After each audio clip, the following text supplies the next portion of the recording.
So we've got a kimchi here. Have you had kimchi before? I have had kimchi before. Yeah? You like kimchi? I love kimchi. Excellent. Yes. Kimchi, for those of you who don't know, is just a vegetable mix that you don't even add anything to it. And a bacteria or... Salt? Well, you had salt. You had salt. I forgot, you had salt. The salt destroys the cell structure a little bit. It makes it ferment really well. Also protects the salt. The salt protects against organisms you don't want, like molds and things. This particular batch doesn't have any mold at all. This one has 3 tables. Is that uncommon for the Bosque? Often there is mold. And what we did on this one was we did 3 tablespoons of salt per kilo of vegetables. Some people like it with 2. Here, give that a shot. I like it with 3 because there's less molds and it's still not too salty. We've tried it with up to 5. That's too much. You like it? Is it a little bit not? It's not too salty. Not okay, not too salty. Great. And it's not too strong either. Right. Like, you know, it's not a heavy ferment. It's just enough to... This was done November 9th, and it's now November 30th. So we're looking at 21 days. And this, of course, we could leave it months and months later. It'll still be good. That's the whole point. It's a way to preserve vegetables from one period to another. So we're moving food in time. And this What do you have in this? What's the base? Well, the base is cabbage. The main thing is always cabbage. Kimchi, if you don't know what it is essentially sauerkraut that is not as boring as like German sauerkraut. Sauerkraut is just cabbage, I think, right? And it's Asian based, so it's often a little spicier. Often spicy, and they often associate with Korea. And in Korea, they make tons of kinds of kimchi. Here we just make Bosque kimchi. This has got carrots. It's got a poblano pepper. It's got a chayote, which is a weird fruit here in Mexico. It's got carrots. Delicious. And its look is okay. It's not ugly. It certainly looks better than sauerkraut. Sauerkraut bores me, personally. Now, what I'd like to do as the next step, since we've got this down, is read more about Korean kimchis and then start making variations that we like. What I like, there's a book you mentioned. It's a ferment book. Wild Fermentation. It's not that one. Oh. But it's a all ferment book, and she recommended, and it's been my favorite kimchi thus far, 1 apple, right? Sweetens it just a little bit. And I use a powdered Asian pepper. Oh, really? So it colors it too.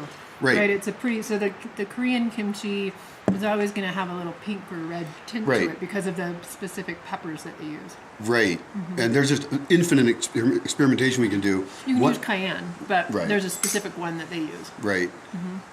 We did once put beets in it, and that turned it super red, but I didn't really like that, because I like to see the individual vegetables. I like to see the colors. Yeah. I just love beets, so I love the beet crowds. Great. And that's a good thing to mention, because we're going to go into town tomorrow. We might get some beets. And what we're going to do is move it from this container into this one, so we can put this in different kitchens so it's ready to eat. You don't have a canning funnel. I have a canning funnel. Canning funnel makes this really easy. I will get the canning funnel in 1 second. Excellent. This is also in a plastic container we made. I don't like plastic. I'd rather use glass.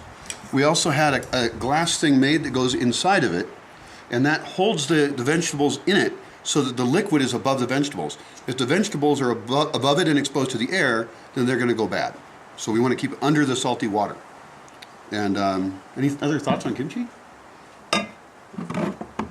Try it. Make it. Yeah, it's really easy. Yeah, I mean, it's seriously easy. They say it's amazing for your digestion, and, you know, pre-digested food is always better. Right, it's a probiotic. And my favorite breakfast is some kimchi and fried eggs, maybe a tortilla. I love that. Sounds great. Yeah. Yeah, I love it. The flavor's kind of spicy, tangy. I have heard of people who put kimchi in the fridge, and that will slow down the activity, but it kind of is against the whole point. Well, once you get it up to the ferment that you want, it makes a lot of sense. Like I usually leave mine out for like a few days, depending on the weather outside, right? If it's hotter, it's shorter. But I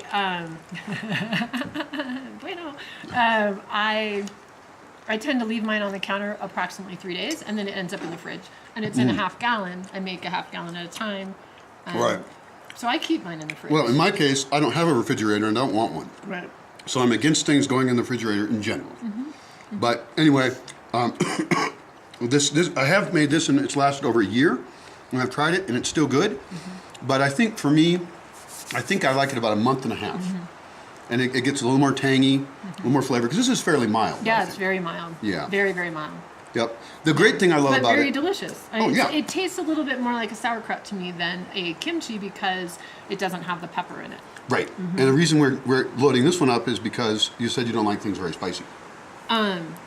Yes, I like spicy kimchi. Not uber spicy, Well, but you'll be- I like the Asian pepper in it. Right. That's what yeah. Well, you'll be trying the other one too. Great. What I really love is since this is an experimental space and this is a very playful food, we can just adjust the recipe all in whatever way we want, and it's still going to be kimchi. It's still going to be good. I don't think we've ever made a bad kimchi, although we have made ones that were too salty. I thought, but it wasn't bad. So yeah, great. never made a bad I'll go get the kimchi canning either. funnel. Excellent. Good luck with your kimchi experiments.